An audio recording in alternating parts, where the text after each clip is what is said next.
Selamat datang di channel Trading for Better Life. Selain video, kami juga mengupload satu video pada jam 8 malam nanti kami analisa satu emiten yang saat ini mencoba untuk bangkit dari downtrendnya, dan ternyata Vanguard dan BlackRock malah mulai melakukan distribusi pada saham ini. Dan di video ini saya coba update pergerakan dari satu emiten yang secara pergerakan juga saat ini masih oke. Hari Jumat kemarin masih bergerak naik dan ternyata BlackRock dan Goldman juga terpantau mulai distribusi saham ini. Bagaimana potensi saham di kedepannya, apakah masih menarik juga coba hold?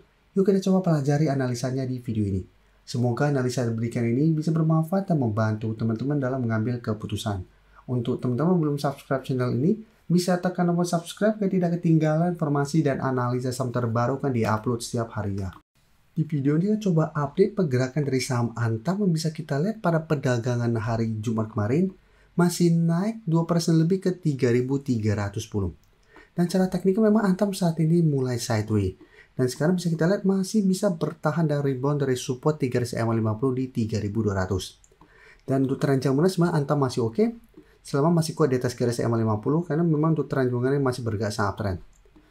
Dan bisa kita lihat support di 3200 tapi ada resisten terdekat di 3400. Pada perdagangan hari Rabu kemarin Antam sempat mendekati 3400 di sekitar 3380, gagal naik. Hari Kamis sempat terkoreksi tapi hari Jumat kembali bangkit. Dan secara tren ini masih oke. Apabila teman-teman masih punya, masih bisa coba di hold. Walaupun memang kalau pemberitaan dengan judul BlackRock dan Goldman balik arah di saham Antam. Jadi kita baca sekilas kita pemberitaan ini. BlackRock dan Goldman Sachs balik arah di saham Antam di awal kuartal 4 tahun 2025 ini. Dari data Bloomberg, hari Kamis tanggal 9 Oktober ini BlackRock tampak berbalik mengurangi pundi-pundi saham Antamnya sepanjang awal bulan ini. Jumlah dilepas itu sebesar 2,74 juta lembar. Selain BlackRock, bisa kita lihat, The Goldman Sachs juga memangkas tajam kepemilikan di Antam setelah 2 kuartal berturut-turut memborong. Jadi Goldman Sachs melepas 87,52 juta lembar saham. Dan ternyata Dimensional Advisor malah berbalik arah mengakumulasi saham Antam setelah 2 kuartal berturut-turut melepas kepemilikannya. Jadi BlackRock dan Goldman mulai distribusi, dan bisa kita lihat di sini, BlackRock dan Goldman Sachs menikmati potensi capital gain seiring rata-rata cost base per share yang berada di bawah harga saham terkini. Bisa kita lihat harga rata-rata BlackRock itu di sekitar 1.453, untuk Goldman Sachs di sekitar harga 2.499. Jadi harga ini sekitar 3.300an, jadi sudah profit lumayan. Dan bisa kita perhatikan di broker summary, asing hari ini malah masuk dengan jumlah sangat besar. Jadi walaupun ada pemberitaan BlackRock mulai take profit, dan sebelum memang terpantau asing terus keluar, tapi menarik hari ini, hari Jumat kemarin, ini asing masuk dengan jumlah sangat besar. Dari broker sama juga terpantau, kenaikan 2% lebih ini terpantau ada akumulasi.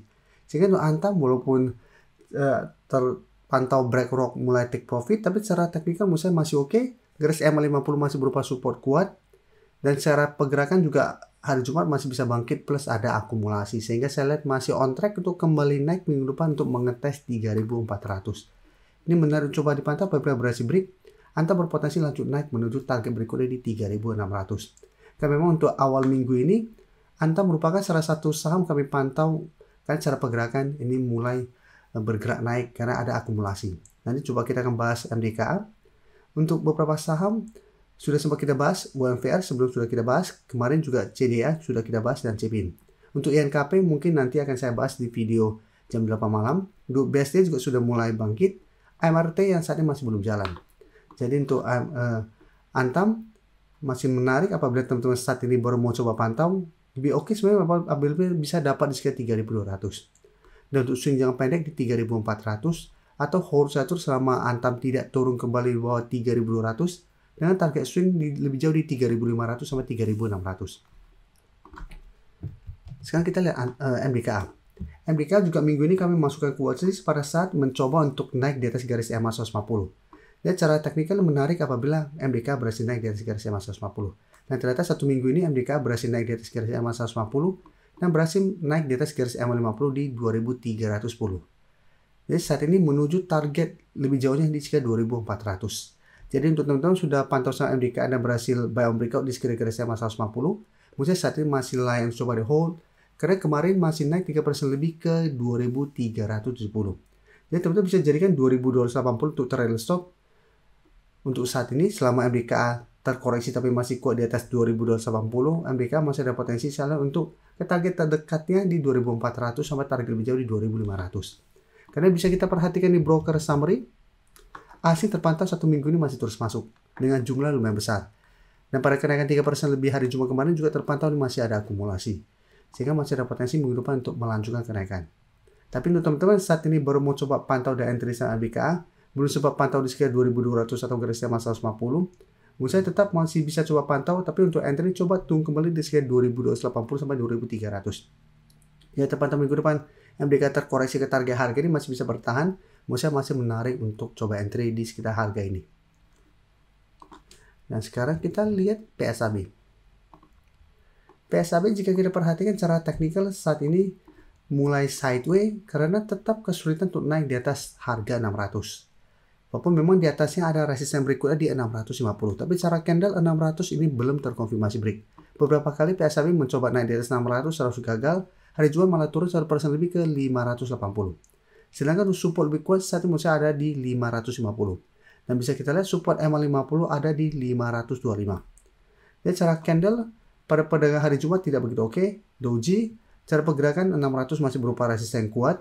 Dan bisa kita perhatikan di broker summary untuk PSAB, asing terpantau 2 hari terakhir keluar, penurunan 1% lebih juga terpantau ini masih ada distribusi. Sehingga potensi minggu depan untuk kembali kita koreksi menuju 550 misalnya masih lumayan besar. Tapi untuk teman-teman sudah punya misalnya saat ini masih bisa coba di hold. Secara teknikal walaupun saat ini mulai sideways, tapi untuk tren jangka menengah misalnya masih oke selama masih kuat di atas garis EMA 50. Tapi untuk teman-teman ingin coba pantau dan entry sampai PSAB misalnya saat ini lebih oke, sebaiknya tunggu di sekitar 550 sampai garis EMA 50 di 530 untuk target entry-nya. Ya, tunggu terkoreksi dulu pada saat mengetes target harga ini. Apabila PSAB masih bisa bertahan, masih menarik untuk coba entry untuk swing dan target jangka pendek di 600 dan target lebih jauh di 650. Sekarang kita lihat saham RC. Saham RC jika kita perhatikan secara teknikal juga sebenarnya masih oke untuk tren jangka masih bergerak uptrend. Tapi untuk RC saat ini juga masih tertahan di zona resisten 1100 sampai 1150. Beberapa kali RC mencoba naik di atas 1100 ini masih gagal. Tapi pada saat kemarin terkoreksi ke zona 1000 sampai 980, RC masih bisa bertahan dari bawah. Hari Jumat bisa kita lihat turun 2% lebih, tapi candle-nya memang candle hijau. Dan bisa kita perhatikan di broker summary untuk RC, asing juga sama masih terus keluar. Di broker summary jika kita lihat ini sebenarnya tidak ada distribusi maupun akumulasi. Jadi untuk RC, apabila teman-teman sudah punya, misalnya saat masih bisa coba di hold. Tapi untuk teman-teman ingin coba pantau dan entry untuk minggu depan, misalnya wait and see di sekitar 1050. Jika terpantau minggu depan RC bisa bertahan di sekitar 1050, masih bisa coba entry di zona support ini, tapi lebih oke apabila terkoreksi, kita bisa coba tunggu di zona support lebih kuat di 950 sampai 1000. Dan target swing jangka pendek tetap untuk saat ini di zona 1100 sampai 1150. Dan untuk yang sudah punya di harga bawah pun, misalnya saat ini masih layak untuk coba di hold. Belum ada tanda-tanda patah tren untuk tren jangka menengahnya, dan saat ini harga emas juga saat ini masih bergerak tren. Ini masih ada potensi untuk sideways channel uptrend untuk saham RC. Sebelum saya lanjut analisis saham berikutnya, saya ingin memberikan sedikit informasi bahwa saat ini channel YouTube Trading for Better Life sudah mempunyai fitur membership. Jadi fitur membership ini apabila teman-teman mau join, bisa tekan tombol join ini. Bisa kita lihat di sini. Cukup dengan 29.900 atau 30.000 per bulan, teman-teman akan menjadi bagian atau member dari channel YouTube Trading for Better Life. Jadi teman-teman bantu mensupport channel ini. Dan dengan menjadi member, teman-teman akan mendapatkan live streaming setiap hari Minggu pada jam 9 malam. Untuk informasi lebih lanjut, teman-teman bisa pelajari di video ini. Terima kasih telah menonton video ini. Like dan share video ini bila bermanfaat bagi teman-teman. Dan support channel ini dengan cara tekan tombol subscribe agar channel ini bisa makin berkembang dan bisa membantu lebih banyak orang lagi. Terima kasih.